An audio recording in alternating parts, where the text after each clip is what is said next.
And so our third speaker this morning is Vezha Boboeva. She's a postdoctoral researcher at the Sainsbury Wellcome Center for Neural Circuits and Behavior in London, and she works with Athina Akrami in the same lab.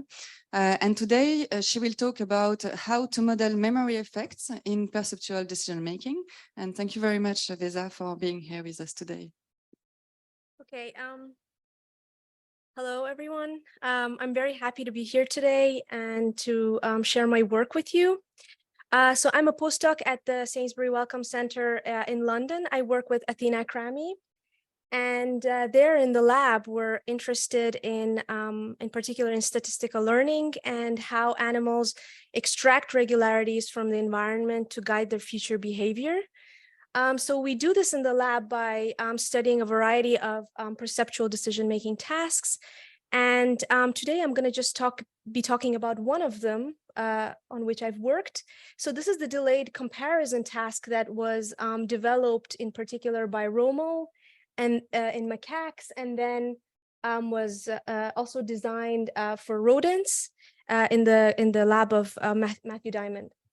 Okay, so the task is the following. Animals are presented with two sounds that are separated by a delay. And the two sounds, they vary across a physical dimension, such as, for example, in this case, it's the amplitude of the noisy stimulus. So the stimuli are noisy, and what varies across the two stimuli is their amplitudes. And then after hearing the second sounds, they should decide whether the first stimulus was louder than the second or vice versa by choosing the appropriate lick spout. So in the task, the animals can be trained to perform this task very well. So here we can see their performance for each of these pairs of stimuli shown at every trial. And it's important that the stimuli are covaried at every single trial, so that this is to make sure that the animals actually pay attention to the first stimulus, keep it in working memory, and then once the second stimulus comes, they can do the comparison and make the right choice. In this task, a very salient finding is if we look at this actually performance here more closely, what we can see is that performance for some of these pairs is much better than other pairs. And this is surprising given the symmetry that we have between these pairs, for instance, here. And actually, if we look closer, their performance is compatible with what is known in the literature as contraction bias, which is the finding that the first stimulus, the behavior of the animals is such that it's as if the first stimulus is shifted towards the mean of the sensory history, which is shown here in the dashed line. So depending on where we are in this stimulus 1, stimulus 2 space, this can either have a detrimental effect on the perception by taking the stimulus closer to the diagonal where there's the equal discriminability, or it can make the performance better, as we can see here in this green space, and accordingly here.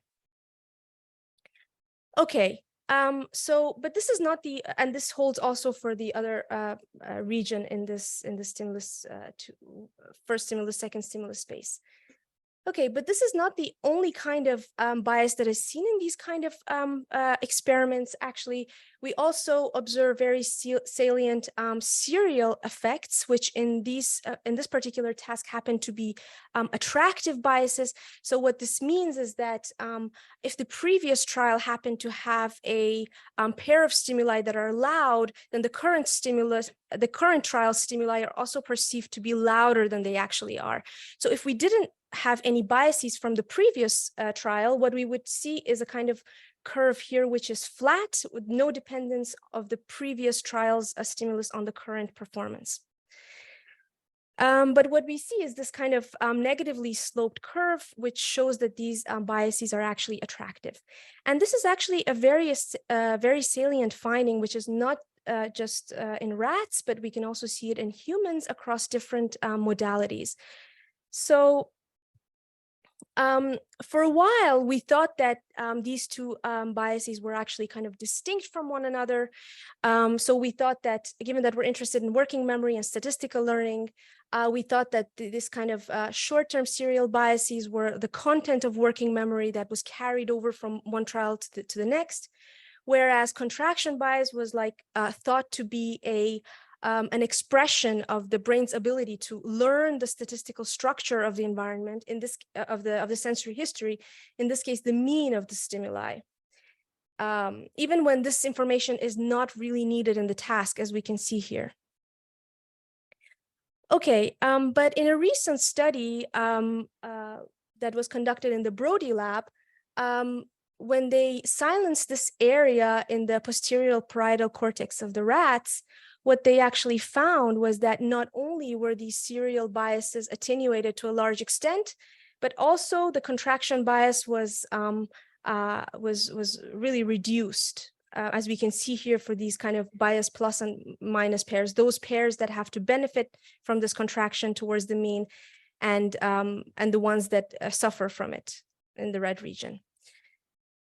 Okay, but surprisingly, the working memory performance of the rats was still intact. So as we can see here with these psychometric curves that are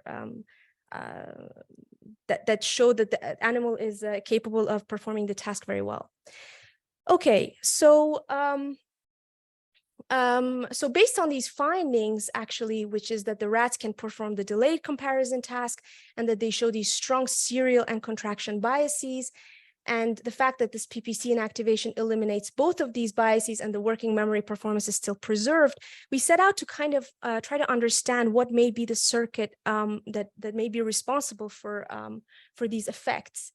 And for that, we devised this kind of, based on these findings, a circuit that's composed of two modules. And the first module is a kind of a working memory module, which is a kind of fast network, given that it has to quickly represent the value of this analog stimulus, which is the amplitude of the sound. And the second one is the PPC, which is a kind of slower network that integrates activity over a slower time scale. Okay, and so we simulated the network with this kind of task by giving it inputs which are separated by a delay. So here, both of these networks are one-dimensional continuous attractor networks. So what that means is that neurons, they have this tuning curve, so they respond preferentially to a given stimulus. In this case, it's the amplitude of the stimulus. And if we align these neurons according to their preferential firing fields, which happen to be the amplitude, in this case, we have that neurons that are closer to one another, they mutually excite one another, whereas neurons that are further away from each other, they inhibit one another. And so what this allows the network to do once an input is given to it is to kind of form this bump of activity and retain it even during working memory, even when this input is then removed. So here, just to reiterate the fact that here the y-axis corresponds to the amplitude of the stimulus. So every time I talk about a location, I would actually mean amplitude. And so we can see here that this working memory network, by virtue of being fast to integrate inputs, as soon as a stimulus is given to it, it responds very quickly to that stimulus. It shifts this bump of activity to that location, and then retains it during the delay interval. On the other hand, the PPC network, given that it's a slow network, we can see here that it has this bump of activity, and then once this input is given to it in this location, we see very little activity, and we see still that this bump remains in that location. Okay, so this is, and we also have connections from the PPC network to the working memory network. And in order to assess the performance of the network, what we do is we just take this activity before the onset of the second stimulus and after the onset of the second stimulus, and we just compare them, and we just decide whether this trial has been correct or wrong. So in this specific case, we have no no effect of the PPC network onto the working memory network, because remember that we have connections from the PPC to the working memory network. And we see that this trial is still classified as correct. On the other hand, we also have trials such as this, where we can see that during the working memory delay, this bump is disrupted, and there's the formation of a new bump in the location, which is dictated by the PPC network. In this specific case, though, we see that the outcome of the trial is still correct, because here in this specific case, we have that the second stimulus is larger than the first, and this relationship is preserved during readout. But we also have situations like this where this relationship is not preserved and the outcome of the trial is classified as wrong. Okay, so to understand, so this shows us that the PPC can disrupt this activity, this working memory representation in our network, but to understand systematically how and to what extent it does that, what we can do is to simply look at the location of the bump, and to look at the fraction of trials basically where the bump is in a given location. So here, for instance, we have that we can see that the working memory network in a large majority of the trials, it holds information about the first stimulus of the current trial, right? In a smaller fraction of the trials, it holds information about the previous trial, and this is because of the representation in the PPC network that instead, because of its slower time scale, holds information about the previous trial. Okay, and so this representation of the previous trial stimuli values in the PPC leads to serial biases in the network, as we can see here, which are comparable to the ones that we see in humans and rats. And but surprisingly, we also observe kind of a contraction bias in this network, which is also similar to the one seen in humans and rodents. But I say that this is surprising because if we again look at the distribution, at the location of the bump, we can see that the bump in the PPC network and also in the working memory network is in the location of the running a mean of the sensory history of the sensory stimuli in a percentage of trials that's only given by chance. So what this means is that this contraction towards the mean that I described to you in the beginning cannot be attributed to having this representation of the mean sensory stimulus. And it's not linked to some kind of, it's not because of this representation that we have this contraction bias. So this means that there might be something else. And in order to understand that, what we did is to devise a very simple mathematical model of the performance of the network. So we have that at every trial, two inputs are given to the network. And given that the readout associated with the second stimulus is error-free, there's no error here. On the other hand, the first stimulus, given that it has to be held in working memory, it's susceptible to being shifted by the inputs from the PPC.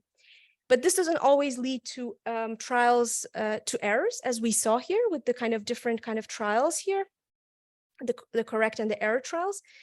And when this input is kind of shifted, it's actually resampled from a distribution which is none other than the marginal distribution of the stimuli, right?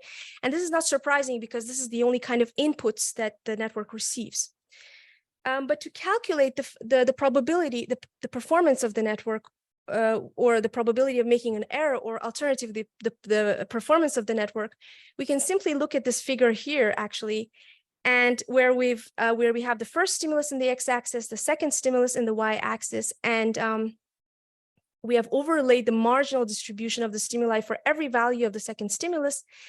And we can see here intuitively why we have so few errors here in this case and so many errors here. It's simply because if we shift the position of this pair of stimuli here along the x-axis, which would correspond to a resampling of the stimulus value, then we would see that no matter where we go, actually we wouldn't really make an error. On the other hand, if you take a pair which is here, as soon as we shift a little bit, we go beyond the diagonal and we make an error, right? So this tells us that the performance of the network is just the cumulative, or the area under the curve for the pairs of stimuli which are on this side for the blue ones and the red ones accordingly. Okay, so what I showed you is that because of this slower timescale over which the PPC network integrates inputs, we have that it, in a large fraction of trials, it encodes information about the previous trial's stimulus, and as a result, we have these kind of serial biases, and these serial biases just naturally lead to contraction bias.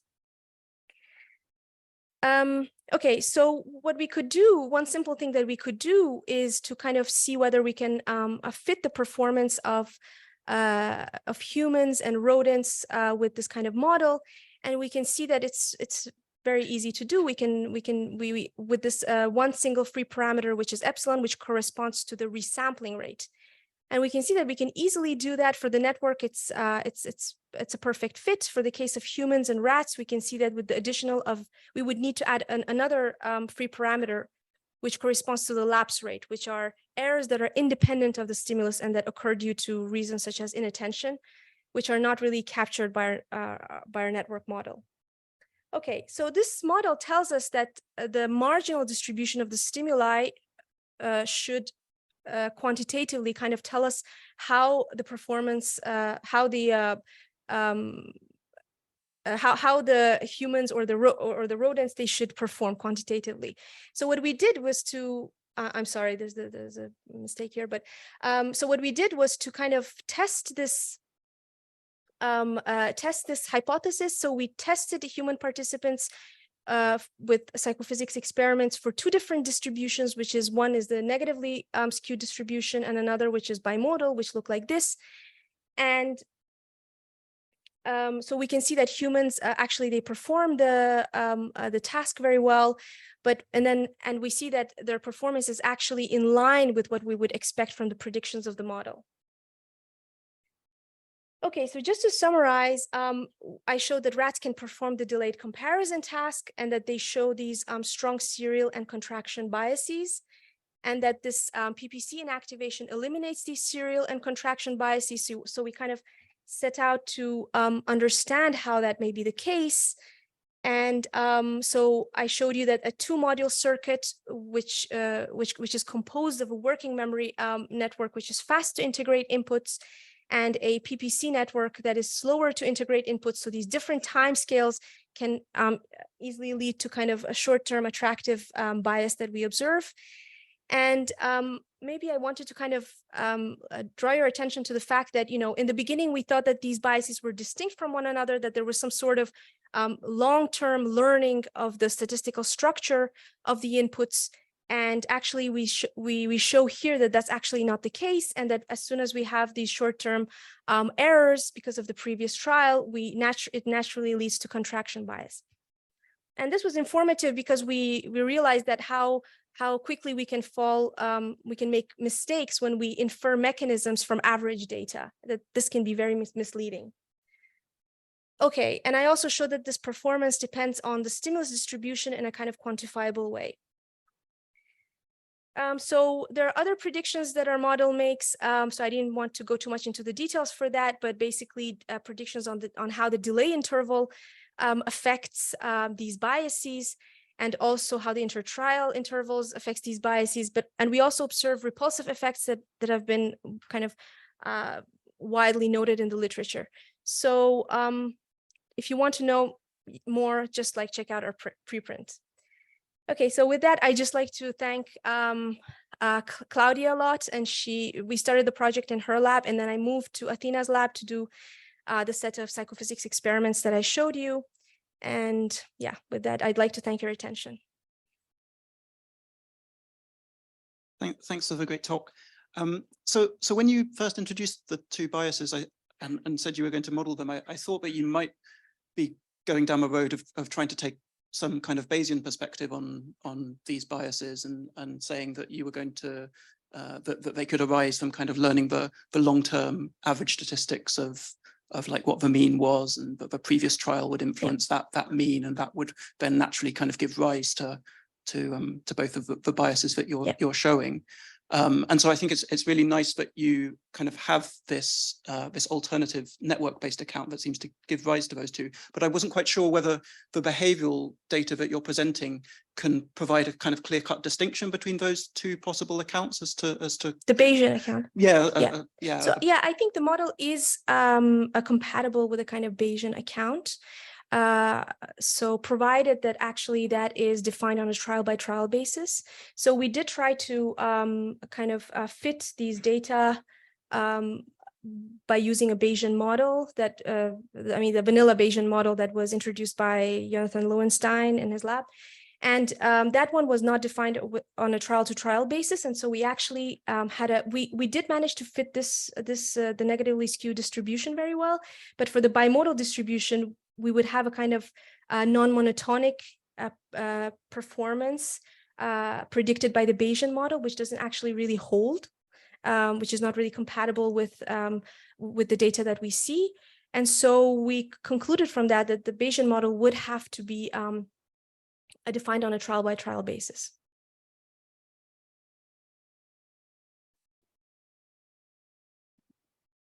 It was really nice. I guess you could also, in the mouse data, you could also just look at the N-2 or N-3 trial. And your model, in its strict form, makes the prediction that nothing other than the previous trial should drive the contraction bias, right? So for example, if you have 2 trials in a row, right, you would predict stronger contraction biases. If the trial history, the longer term trial history counts, if you have 2 similar trials in a row, you get a stronger contraction bias in either direction than if you have one, and if they're 2 opposing, because then they cancel out in your longer term history, right? Modulo some decay factor. So you can presume in the empirical data, you can ask, is it really only the last trial that matters, or is it the longer term history? Yes.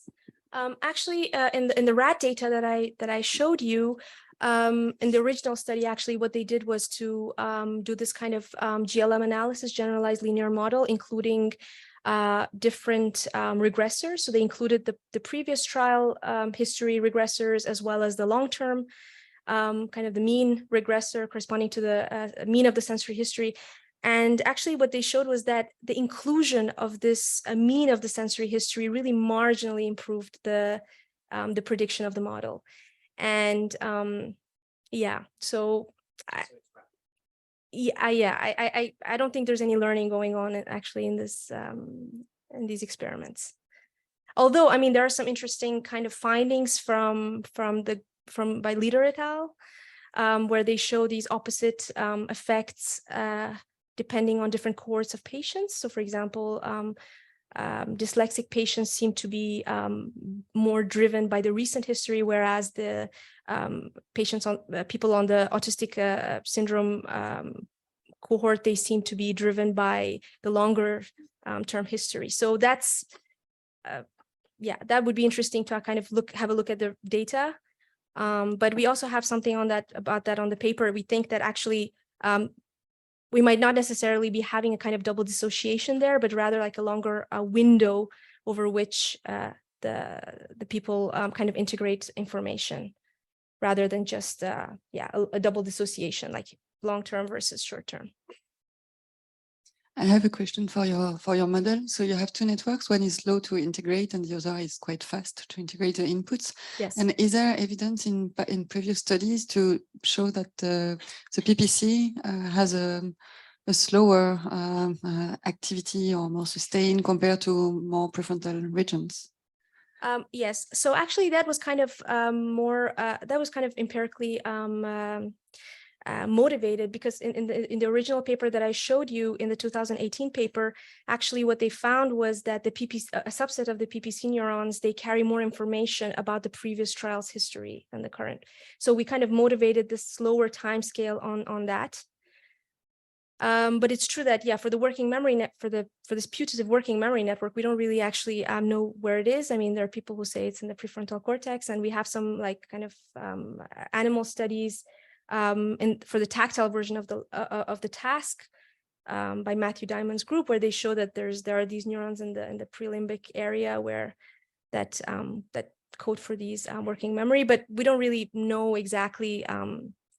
So in this case, we use this fast kind of network, fast timescale, because we wanted it to have this kind of working memory property, which is to quickly represent an input and sustain it in memory. So that was the main motivation.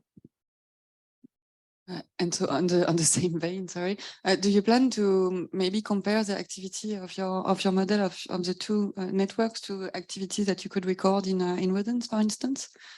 To have like a demonstration that the activity in your PPC network is actually equivalent to the activity we could have in the actual PPC in the rodent brain. Yeah. Okay. And, yeah. Is it So a yeah, that's a great question. Actually,